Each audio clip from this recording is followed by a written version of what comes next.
చికెన్తో ఎన్నో వెరైటీలు ఉన్నాయండి. ఇప్పుడు వండుకునేలాగా కాకుండా చికెన్తో ఆవకాయ పెట్టుకుంటే ఆ రుచే వేరు.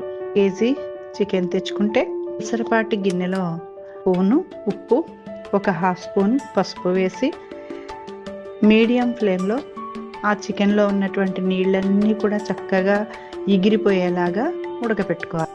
ఒక చక్కటి లోతైనటువంటి బాండీలో ఒక హాఫ్ కేజీ వరకు నూనె వేసి అందులో ఈ చికెన్ ముక్కలు వేసుకొని నిదానంగా సన్న సెగ పైన ముక్క అంతా కూడా లోపల నుంచి నెమ్మదిగా వేగేలాగా ఎర్రగా వేయించుకోవాలి. చికెన్ అంతా కూడా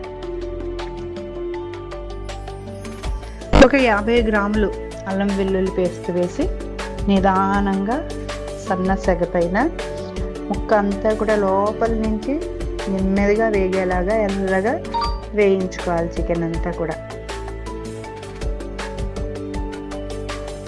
ఈ లోపల వేరే మూకుడు తీసుకొని 2 టేబుల్ స్పూన్లు మెంతులు, 1 టేబుల్ స్పూను ఆవాలు ఎర్రగా వేయించుకొని మెత్తటి పౌడర్ చేసుకోవాలి. ఇంకొక 5 నిమిషాల్లో కట్టేస్తాము. అనగా ఈ మెంతులు ఆవాల పొడిని వేసుకొని చక్కగా కలుపుకొని స్టవ్ని కట్టేసుకున్న తర్వాత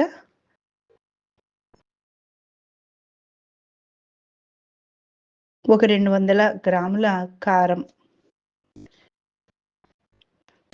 కలిపి వేసి ఉప్పు సరి చూసుకుంటూ చక్కగా కలుపుకోవాలి. కలిపి పక్కన పెట్టుకొని వేడంతా ఇంచుమించు చల్లారిపోయింది అనుకున్న తర్వాత మీడియం సైజులో ఉండే ఒక 5 నిమ్మకాయ రసాన్ని కూడా అందులో కలుపుకొని చక్కగా నోరూరించే చికెన్ ఆవకాయ రెడీ అయిపోతుంది.